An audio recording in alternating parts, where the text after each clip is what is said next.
اللہ رب العزت قرآن مجید اور فرقان حمید کے اندر ارشاد فرماتا ہے وَأَقِیمُوا الصَّلَاةَ،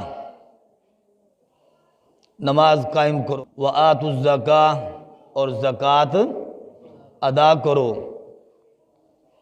وَارْکَعُوا مَعَ الرَّاکِعِینَ، اور رکوع کرو رکوع کرنے والوں کے ساتھ۔ اب یہاں پر اس آیت پاک کے اندر جہاں اللہ رب العزت نے نماز کی فرضیت کا ذکر فرمایا، وہیں اللہ رب العزت نے زکوٰۃ کی فرضیت کا بھی ذکر فرمایا۔ تو مطلب کیا ہے؟ مطلب یہ ہے کہ لوگوں، جس طرح تم پر یعنی نماز فرض ہے، اسی طرح تم پر زکوٰۃ بھی فرض ہے۔ تو جو نماز کا منکر ہو وہ بھی کافر، جو زکوٰۃ کا منکر ہو وہ بھی کافر۔ جو نماز کا منکر تو نہ ہو مگر پڑھتا بھی نہ ہو وہ گناہگار فاسق۔ تو جو زکوٰۃ کا منکر تو نہ ہو، فرض سمجھتا ہے مگر دیتا نہیں ہے، تو وہ بھی گناہگار اور فاسق اور نافرمان۔ تو اس لیے اللہ نے زکوٰۃ کی اہمیت کو اجاگر کرنے کے لیے نماز کے ساتھ ذکر فرمایا، تاکہ زکوٰۃ کی اہمیت اجاگر ہو۔ لوگ یہ نہ سمجھیں کہ زکوٰۃ نہ دیں گے تو چھٹکارا ہو جائے گا، نہیں، فرمایا کہ نماز کی طرح زکوٰۃ بھی فرض ہے۔ جب تک بندہ نماز نہ پڑھے چھٹکارا نہیں ہے، تو جب تک زکوٰۃ نہ دے چھٹکارا نہیں ہے۔ تو اللہ رب العزت نے قرآن مجید اور فرقان حمید کے اندر 84 مرتبہ زکوٰۃ کا ذکر ہے۔ کتنے؟ 84 مرتبہ زکوٰۃ کا ذکر ہے۔ مختلف مقامات پر مختلف انداز میں اللہ رب العزت 30 مرتبہ 30 یعنی آیات کے اندر اللہ نے جہاں نماز کا ذکر فرمایا وہاں زکوٰۃ کا ذکر فرمایا۔ 30 آیات ایسی ہیں کہ جہاں نماز اور زکوٰۃ دونوں کا ذکر اکٹھے ہے، ویسے 84 مرتبہ زکوٰۃ کا ذکر ہے۔ یعنی زکوٰۃ کی اہمیت کو آج ہمیں سمجھنے کی ضرورت ہے۔ دیکھو، اللہ رب العزت نے ہمیں اسلام کے 5 ارکان عطا فرمائے حضور کے ذریعے سے۔ میرے آقا علیہ السلام نے فرمایا بنی الاسلام علی 5۔ لوگوں یاد رکھو، اسلام کی بنیاد 5 چیزوں پر کی گئی ہے۔ شہادت اللہ الہ الا اللہ وان محمدن عبدہ ورسولہ، فرمایا کلمہ توحید و رسالت ہے، یعنی اس بات کی گواہی دینا کہ اللہ کے سوا کوئی معبود نہیں ہے، اور بے شک محمد صلی اللہ علیہ وسلم اس کے خاص بندے اور اس کے خاص رسول ہیں۔ یہ ایک رکن ہے۔ اور آگے کیا ہے؟ وَإِقَامِ الصَّلَاةِ، نماز قائم کرنا، وَإِيتَاءِ الزَّکَاةِ، اور زکوٰۃ ادا کرنا، اور وَالْحَجِّ، اور حج ادا کرنا، وَصَوْمِ رَمَضَانَ، اور ماہ رمضان کے روزے رکھنا۔ یہ 5 ارکان ہیں۔ نماز کے بعد جو اہم رکن ہے، نماز کے بعد جو اہم رکن ہے وہ ہے زکوٰۃ۔ وہ ہے، ویسے تو اعمال میں نماز اہم ہے نا، لیکن نماز کے بعد اگر ہم دیکھیں جو باقی ارکان ہیں، یعنی حج ہے، ماہ رمضان کے روزے ہیں اور زکوٰۃ ہے، یہ 3 ارکان ہیں۔ نماز کے بعد سب سے اہم رکن وہ زکوٰۃ ہے، جو آج ہمیں بھولا ہوا ہے، یعنی مالداروں کو۔ تو زکوٰۃ اہم رکن ہے، تو جو شخص زکوٰۃ ادا نہیں کرتا وہ گناہگار ہے، وہ فاسق ہے، وہ نافرمان ہے، وہ اپنے حلال اور پاکیزہ رزق میں ملاوٹ کر رہا ہے۔ آئیے دیکھیے، ہم سب سے پہلے زکوٰۃ کا معنی سمجھتے ہیں۔ زکوٰۃ کہتے کسے ہیں؟ زکوٰۃ کا لغوی معنی کیا ہے؟ زکوٰۃ کا اصطلاحی معنی کیا ہے؟ زکوٰۃ کا لغوی معنی ہے الطہارۃ، پاکیزہ، پاک ہونا۔ تو فرمایا جو شخص زکوٰۃ ادا کرتا ہے اس کا مال پاک ہو جاتا ہے۔ جب پاک مال کھاتا ہے تو دل میں نور پیدا ہوتا ہے. اور یا اس کا مطلب یہ ہے کہ جو شخص زکوٰۃ ادا کرتا ہے وہ گناہوں سے پاک ہو جاتا ہے، اس کے گناہ اللہ معاف فرما دیتا ہے. اور اس کا ایک اور معنی یہ ہے النما. تو زکوٰۃ کا معنی ہے بڑھنا. تو جو شخص زکوٰۃ ادا کرتا ہے اپنے مال کی تو اس کا مال کم نہیں ہوتا بلکہ بڑھ جاتا ہے، اس کا مال بڑھتا ہے. یعنی ظاہراً تو ہم یہ سمجھ رہے ہوتے ہیں کہ مال کم ہو رہا ہے. یہ ظاہری سوچ جو ہے کم ہونے والی، یہ ایمانی سوچ نہیں، یہ قارونی سوچ ہے، یہ فرعونی سوچ ہے، یہ نمرودی سوچ ہے. فرمایا مومن وہ تو اللہ کے ہر حکم پر اپنے سر کو جھکا دیتا ہے. اسی چیز کا نام تو ایمان ہے. جب اللہ نے فرما دیا کہ تمہارا مال بڑھ جائے گا تم دو زکوٰۃ، جب اللہ کے نبی علیہ السلام نے وعدہ فرمایا کہ مال پاک ہو جاتا ہے، مال محفوظ ہو جاتا ہے اور مال بڑھ جاتا ہے، تو پھر ہمیں تردد اور شک کرنے کی کیا ضرورت ہے؟ تو فرمایا کہ وہ قارونی سوچ کو آج دور کرنے کی ضرورت ہے، نمرودی سوچ، فرعونی سوچ کو آج دور کرنے کی ضرورت ہے. جب ہم اللہ رسول کے احکامات پر پابندی سے عمل کریں گے انشاءاللہ ہمارے مال بھی محفوظ ہو جائیں گے، ہمارے جو جسم ہیں یہ بھی بیماریوں سے محفوظ ہو جائیں گے، اور اللہ ہمیں گھر میں باہر جہاں ہم ہوں گے اللہ ہمیں سکون کی دولت سے مالا مال فرما دے گا. اور اس کا اب دیکھیں نا یہاں پر کہ یعنی اس کا ایک معنی طہارہ یعنی پاک ہونا. تو کیونکہ زکوٰۃ ادا کرنے والا گناہوں سے پاک ہوتا ہے، اور جو اللہ کے انبیاء علیہ السلام ہیں فرمایا وہ سارے کے سارے معصوم ہیں، گناہوں سے پاک ہیں. یہی وجہ ہے کہ انبیاء علیہ السلام پر کوئی زکوٰۃ نہیں ہے، وہ گناہوں سے پاک ہے، معصوم ہیں. اور پھر ان کا جو مال اور دولت ہوتا ہے، نبی مال اور دولت کے درہم دنانیر کے مالک نہیں ہوتے، ان کا سارا مال راہ خدا میں وقف ہوتا ہے. تو جو وقف ہوتا ہے اس پر کس چیز کی زکوٰۃ؟ فرمایا کہ نبی تو علم کے وارث ہوتے ہیں اور علم کے وارث بناتے ہیں، اور جو ان کا مال ہوتا ہے وہ سارے کا سارا راہ خدا میں وقف ہوتا ہے. تو اس لیے ان پر کسی قسم کی کوئی زکوٰۃ نہیں ہے. تو لہذا امتی اور نبی میں فرق ہے. نبی کی شان وراء الورا، نبی کے احکام اور امتی کے احکام اور ہیں. ہمارے اوپر زکوٰۃ فرض ہے مگر انبیاء علیہ السلام پر کوئی زکوٰۃ فرض نہیں ہے. اور پھر اس کا جو اصطلاحی معنی ہے وہ سنیں، جس طرح کہ التعریفات کے اندر موجود ہے وفی الشرع عبارت عن ایجاب طائفۃ من المال فی مال مخصوص لمالک مخصوص. مالک مخصوص کے لیے یعنی فقیر جس کو مخصوص مالک بنانا ہے، مالک مخصوص کے لیے مال مخصوص میں اور مال کا ایک حصہ واجب کرنے کا نام زکوٰۃ ہے. مال کا ایک حصہ واجب کرنے کا نام زکوٰۃ، یعنی پورے مال میں ایک مخصوص حصہ، مخصوص مقدار اس کو واجب کرنا، فقیر کو مالک بنانا، اس چیز کا نام زکوٰۃ ہے. اور پھر زکوٰۃ ایسی چیز ہے کہ جس کی فرضیت قرآن سے ملتی ہے، جس کی فرضیت حدیث سے ملتی ہے، جس کی فرضیت جو ہے فرمایا کہ وہ اجماع امت سے ملتی ہے. قرآن سے پوچھو تو قرآن کہتا ہے وَأَقِيمُوا الصَّلَاةَ وَآتُوا الزَّكَاةَ، نماز قائم کرو، زکوٰۃ ادا کرو، وَارْكَعُوا مَعَ الرَّاكِعِينَ، رکوع کرو رکوع کرنے والوں کے ساتھ. اور اگر حدیث سے پوچھیں تو حدیث کہتی ہے میرے آقا علیہ السلام نے فرمایا ادو زکوٰۃ اموالکم، لوگو اپنے مالوں کی زکوٰۃ ادا کرو. اور پھر اجماع امت ہے، یہ نہیں کہ یہاں اس ہمارے زمانے میں امت کا اجماع نہیں. فرمایا ہمارے آقا علیہ السلام کے بعد پوری امت میں خلفاء راشدین سے لے کر آج تک ساری امت کا اس بات پر اتفاق رہا ہے کہ اللہ نے زکوٰۃ کو فرض قرار دیا ہے. اور یہ واجب کس پر ہے؟ واجب کس پر ہے؟ دیکھیں تو صحیح مسلمان کی شان تو دیکھیں. فرمایا یہ کافر پر نہیں، کافر پر فرض نہیں ہے. کیونکہ زکوٰۃ دینا یہ ایک عبادت ہے، اور جو کافر ہوتا ہے وہ عبادت کا مستحق نہیں ہوتا۔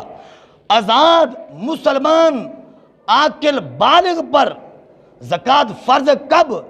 جب نصاب کا مالک ہو، جب نصاب اس کے پاس موجود ہو اور حولان حول بھی ہو، سال بھی گزر جائے، پھر اس کے بعد شریعت کہتے کہ اب تو زکوٰۃ ادا کر۔ وہ کتنا نصاب ہے آپ سمجھتے ہیں؟ بہتر سمجھتے ہیں۔ وہ نصاب یہ ہے کہ 7.5 تولے سونا یا اس کی مالیت اور یا 52 تولے چاندی یا اس کی مالیت بینک بیلنس بندے کے پاس موجود ہو، پھر اس شخص پر زکوٰۃ فرض ہے۔ اور پھر زکوٰۃ دینے میں نیت ضروری ہے۔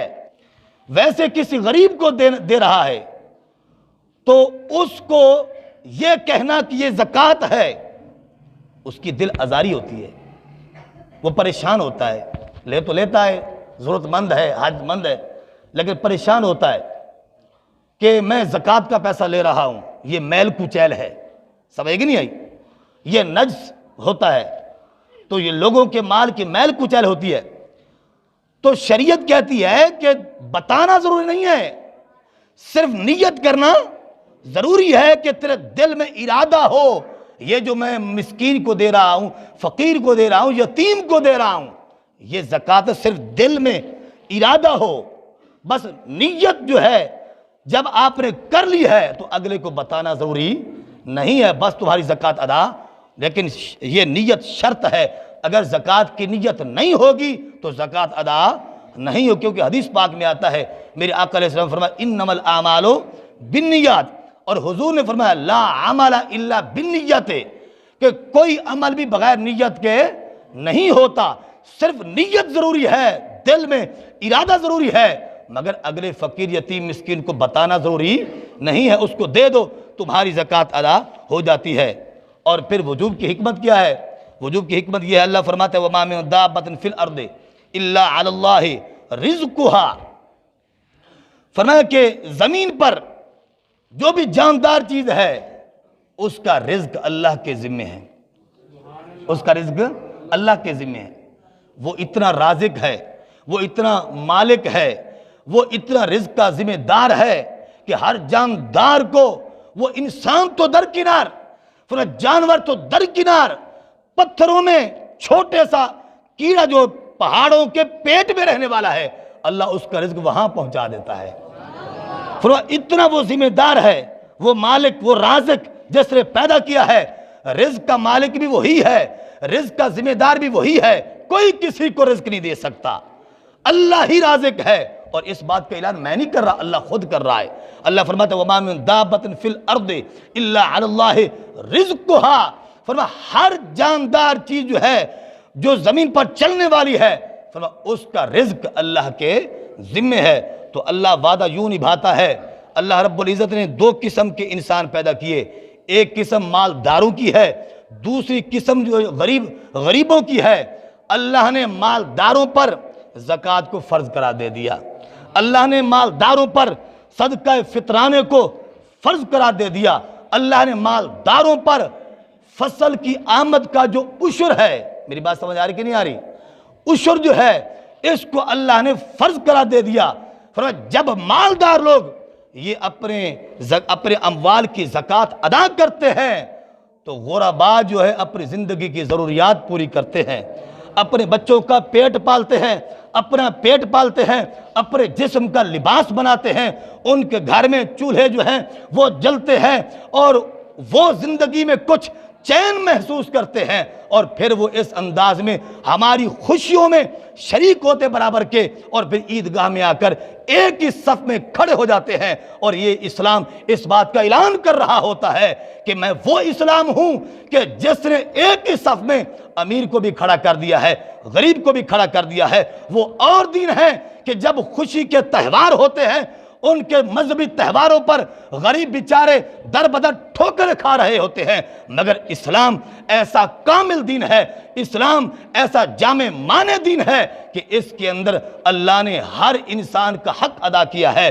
لہٰذا اور جو ہے مالدار جو ہے وہ اپنے اپنے اموال کی زکوٰۃ ادا کرتے ہیں، اور غریب کپڑے خرید کر اور اپنی ضروریات زندگی پوری کر کے عید والے دن صف میں کھڑے ہو جاتے ہیں۔ ایک ہی صف میں کھڑے ہو گئے محمود و ایاز، نہ کوئی بندہ رہا نہ کوئی بندہ نواز۔ تو حضرات محترم، اللہ نے ہمیں ایسا کامل دین عطا فرمایا ہے، تو پھر آج ہمیں اس دین کو سمجھنے کی ضرورت ہے۔ اور پھر زکوٰۃ کے جو فوائد ہیں، ایک فائدہ یہ ہے کہ ایمان پختہ ہو جاتا ہے۔ سبحان اللہ تو کہہ دے ذرا ہے، کیونکہ دل میں یعنی وہ جو مال کی محبت ہوتی ہے وہ نکل جاتی ہے، اللہ رسول کی محبت داخل ہو جاتی ہے۔ جب تک مال سے محبت ہے بندہ زکوٰۃ ادا نہیں کر سکتا، اور جب اللہ رسول سے محبت ہوتی ہے تو پھر بندہ کہتا ہے یہ مال تو کیا جہان کا نذرانہ دینا پڑے وہ بھی حاضر ہے، سب کچھ ہے، جب ہے اللہ کا میرا ہے کیا؟ یہ دنیا فانی ہے، مال ادھر رہ جانا ہے، بیٹوں نے موجیں کرنی ہیں تو مجھے تو کچھ نہیں ملنا، لہٰذا میرے لیے وہی ہے جو میں نے اللہ کے راستے میں خرچ کر لیا ہے۔ تو ایمان پختہ ہو۔ اور دوسرا فائدہ یہ ہے کہ عزت میں اضافہ ہوتا ہے۔ جو شخص زکوٰۃ ادا کرتا ہے اس کی غریب عزت کرتے ہیں، اس کا احترام کرتے ہیں، تو عزت میں اضافہ۔ اور ایک فائدہ یہ ہے کہ دعائیں ملتی ہیں۔ جب کوئی شخص زکوٰۃ ادا کرتا ہے تو غریب دعائیں دیتے ہیں، فقیر دعائیں دیتے ہیں، مسکین دعائیں دیتے ہیں۔ یار جن کو 2 وقت کا کھانا میسر نہیں آتا، آپ کی زکوٰۃ سے اگر 2 ٹائم پیٹ بھر کر کھانا کھائے، جب پیٹ بھرے گا تو غریب دعا نہیں دے گا۔ اور پھر غریبوں کی جو دعائیں ہوتی ہیں رب کی بارگاہ میں جلدی قبول ہوتی ہیں، تو غریبوں کی دعائیں ملتی ہیں۔ یہ فائدے ہیں زکوٰۃ کے۔ اور پھر اس کا اثر یعنی ایک اس کا یہ فائدہ ہے کہ یعنی جو شخص زکوٰۃ ادا نہیں کرتا اس کو لوگ کنجوس شمار کرتے ہیں۔ کیا کرتے ہیں؟ کنجوس کہتے ہیں، یہ کنجوس ہے، اتنی دولت ہے کبھی کسی غریب کو کچھ نہیں دیا، ایسے ہے نا، اس کو کنجوس اور بخیل شمار کرتے ہیں۔ بعض اوقات تو یہ ہوتا ہے کہ جو غریب ہے وہ اس کے دشمن بھی بن جاتے ہیں، اور یہ اس کے مال کا شر ہے، یہ اس کے مال کا شر ہے کہ غرباء اس کے دشمن بن جائیں، اور بعض اوقات نقصان بھی پہنچاتے ہیں۔ پھر غریب جب وہ غرباء کا لحاظ ان کا حق ادا نہ کرے تو پھر پتہ چلا کہ جو شخص زکوٰۃ ادا کرتا ہے وہ ہر قسم کے شر سے محفوظ ہو جاتا ہے۔ تو توجہ فرمائیں، میں عرض کرتا ہوں کیونکہ ٹائم مختصر ہے۔ دیکھیے جو شخص اللہ کی راہ میں خرچ کرتا ہے تو اللہ رب العزت اسے بلاؤں سے محفوظ فرماتے ہیں۔ احادیث بڑی بے شمار ہیں۔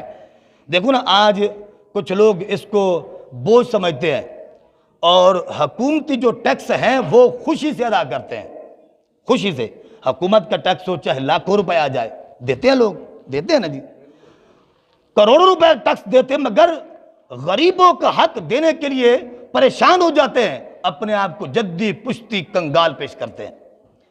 اور مسجد میں اگر دینا پڑ جائے تو 10 روپے، 50 روپے، 100، یہ ان کے لیے بہت بڑی رقم ہوتی ہے۔ اور اگر انہی لوگوں کو آپ دیکھیں تو فضولیات میں وہ پیسہ جو ہے بارش کی طرح ضائع کرتے ہیں، اور اپنی جھوٹی شہرت کے لیے جہاں لوگ اس کا نام چڑھائیں۔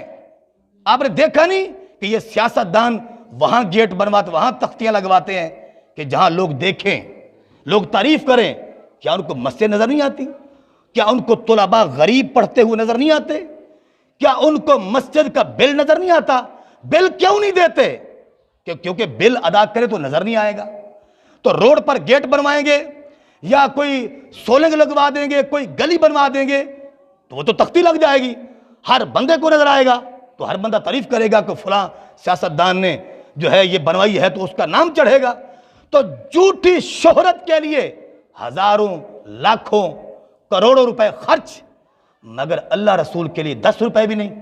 ناراض نہ ہونا، مجھے کوئی لالچ نہیں ہے، میں اوورحال بات کر رہا ہوں۔ تو جہاں خسرے ناچ رہے ہوں وہاں بھی بے ڈھنگے ڈانس پر ہزاروں روپے خرچ کر دیں گے، مگر مسجد میں کام کی ضرورت ہے، سیمنٹ کی ضرورت ہے، بجری کی ضرورت ہے، بچے بھوکے بیٹھے ہوئے ہیں، قرآن پڑھنے والے بیٹھے ہوئے ہیں، مسجد میں پنکھے نہیں ہیں، مسجد کا نظام بہتر نہیں ہے، تو میرا کوئی بھائی تیار نہیں ہے اللہ کے گھر کو جو ہے مکمل کرنے کے لیے اور اللہ رسول کو خوش کرنے کے لیے۔ آج ہمارے ایمان کی یہ کمزوری ہے، تو ہمیں چاہیے کہ ہم وہ کام کریں کہ جن کاموں میں دنیا کے ساتھ ساتھ آخرت بھی بہتر ہو، مگر ہم صرف دنیا کو بہتر کرنے میں لگے ہوئے ہیں، آخرت کی ہمیں فکر ہی نہیں۔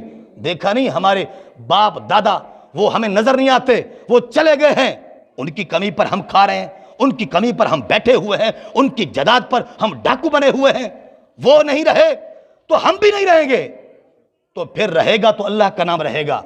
کل من علیہ فان وَيَبْقَى وَجْهُ رَبِّكَ ذُو الْجَلَالِ وَالْإِكْرَامِ۔ کسی کی کوٹھی کو دیکھ کر پریشان نہ ہو جایا کرو کہ اس نے اتنی بڑی کوٹھی بنا لی تو میں رہ گیا۔ کسی کی گاڑی کو دیکھ کر پریشان نہ ہو جایا کرو، بلکہ رب کا قرآن پڑھا کرو۔ اللہ فرماتا ہے کل من علیہا فان وَيَبْقَى وَجْهُ رَبِّكَ ذُو الْجَلَالِ وَالْإِكْرَامِ۔ ہر چیز میں فنا ہو جانا ہے، اس دنیا میں اگر رہنا ہے تو رب کا نام باقی رہنا ہے۔ تو پھر ہمیں چاہیے کہ ہم نیک اعمال کی طرف رغبت کریں۔ دیکھیے حدیث پاک میں آتا ہے کہ جو شخص جس کو اللہ نے مال دیا، دولت دی، اور وہ زکوٰۃ ادا نہیں کرتا تو قیامت میں گنجا سانپ بنے گا۔ گنجا سانپ کب ہوتا ہے؟ جب اس کی عمر لمبی ہو جائے تو اس کے سر کے جو بال ہیں وہ جھڑ جاتے ہیں اور وہ گنجا ہو جاتا ہے، اور اس کی زہر اتنی تیز ہوتی ہے کہ اگر سبز گھاس پر پھونک مارے تو سبز گھاس بھی جل جاتا ہے، اتنی اس کی زہر تیز ہوتی ہے۔ تو حدیث پاک حضور فرماتے ہیں گنجا سانپ بن جائے گا اس کا مال جو زکوٰۃ نہیں دیتا۔ قیامت میں وہ سانپ بنے گا اور اس کے جبڑوں یعنی گلے کا توق بن جائے گا، گلے میں توق بن کے اس کے جبڑوں کو چبائے گا اور کہے گا، ڈسے گا، زہر ڈالے گا، بڑی تکلیف میں چیخے گا، وہ بندہ روئے گا۔ پھر وہ کہے گا سانپ انا مالو کا، میں تیرا مال ہوں، انا کنزو کا، میں تیرا وہی خزانہ ہوں دنیا میں جو تو نے چھپا کے رکھا تھا، دنیا میں تو سانپ بن کر بیٹھا تھا مال پر، آج وہی مال میں سانپ بن گیا ہوں جو تجھے عذاب دے رہا ہوں۔ پھر حضور نے قرآن کی آیت کو تلاوت کیا وَلَا يَحْسَبَنَّ الَّذِينَ يَبْخَلُونَ بِمَا آتَاهُمُ اللَّهُ مِنْ فَضْلِهِ هُوَ خَيْرٌ لَهُمْ بَلْ هُوَ شَرٌّ لَهُمْ سَيُطَوَّقُونَ مَا بَخِلُوا بِيَوْمِ الْقِيَامَةِ۔ فرمایا کہ یہ جو لوگ اللہ نے جو مال دیا ہے اس میں بخل کرتے ہیں اور پھر سمجھتے ہیں یہ بخل بہتر ہے، نہیں، بل ہوا شر، بلکہ یہ شر ہے۔ سیطوقون ما باخلوا بھی یوم القیامہ، یہی مال گلے کا توق بن جائے گا اور پھر سانپ کی صورت میں بنے گا، تو یہ عذاب ہوگا۔ اور پھر میرے آقا نے فرمایا اگر تم چاہتے ہو ہمارے مال محفوظ ہو جائیں، حضور نے فرمایا زکوٰۃ کے ذریعے اپنے اموال کو محفوظ کرو۔ کس کے ذریعے؟ زکوٰۃ کے ذریعے۔ جن کو اللہ دولت دی ہے اپنے اموال چاہتے ہو چوری سے، ڈاکے سے محفوظ رہیں، ورنہ بعض اوقات بینک اکاؤنٹ بھی منجمد ہو جاتے ہیں، پھر کیا ٹینشن ہوتی ہے، بینک میں رکھ کے خوش پھر رہا ہے بندہ کہ میرا مال محفوظ ہے، سیو ہے، وہ بینک اللہ چاہے تو بینک میں بھی ریکارڈ غائب ہو جاتے ہیں اور بندے پریشان ہو جاتے ہیں۔ فرمایا اس لیے چاہیے کہ مال اور دولت جو ہے اس کا صحیح استعمال کیا جائے۔ جو صدقات ہے، خیرات ہے، ان سے بندے کا مال محفوظ ہوتا ہے۔ اور پھر حضور نے فرمایا تم چاہتے ہو بیماریوں سے بچ جائیں تو دعو مرداکم بالصدقہ، فرمایا صدقے کے ذریعے، صدقات خیرات کے ذریعے بیماریوں کی دوا کرو۔ ہم ڈاکٹروں کو تو 5-5 ہزار فیس دے دیتے ہیں، 10-10 ہزار، ایک دن کا لاکھ روپیہ دے دیتے ہیں، مگر کوئی فقیر آ جائے تو ماتھے پر بل پڑ جاتے ہیں، کوئی غریب آ جائے تو ماتھے پر بل پڑ جاتے ہیں، اسے 1 روپیہ دینے تک ہم گوارا نہیں کرتے۔ آپ دیکھیں روایات کے اندر موجود ہے، ایک بیوی جا رہی تھی، اس کا بچہ اس کے ہاتھ میں تھا، تو ایک بھیڑیا آیا، اس نے اس بچے کو چھین لیا اس عورت سے، منہ میں ڈال لیا، وہ دوڑ رہا ہے، عورت چلا رہی ہے، رو رہی ہے، تو اس نے چلاتے ہوئے راستے میں ایک سائل دیکھا جو مانگ رہا تھا کچھ مجھے دو کھانے کے لیے، تو جلدی عورت کے ایک روٹی تھی اس نے اٹھا کر کھول کے اس کو دے دی، تو اچانک کیا دیکھتی ہے عورت، روٹی دینے کے بعد وہ بھیڑیا جو بھاگ رہا تھا واپس آ رہا ہے، سبحان اللہ، تو کیا دیں واپس آ رہا ہے، اسے آ کر بچہ عورت کے قدموں میں پھر واپس کر دیا۔ اب وہ سائل کھڑا تھا، اس نے کہا ایک لقمے کے بدلے میں اللہ نے تمہیں بہتر لقمہ عطا فرمایا، یعنی بیٹا بہتر تھا نا، وہ بھی لقمہ بنا ہوا تھا بھیڑیے کا، بہتر لقمہ تھا نا، تو اور یہ لقمہ روٹی کا اس سے بیٹا بہتر تھا نا، وہ بھی لقمہ بنا تھا، یہ بھی لقمہ ہے، تو نے مجھے لقمہ دیا ہے، اللہ نے اس سے بہتر تمہیں لقمہ بیٹا واپس عطا فرمایا ہے۔ تو پتہ چلا صدقات کے ذریعے مصیبتیں ٹلتی ہیں۔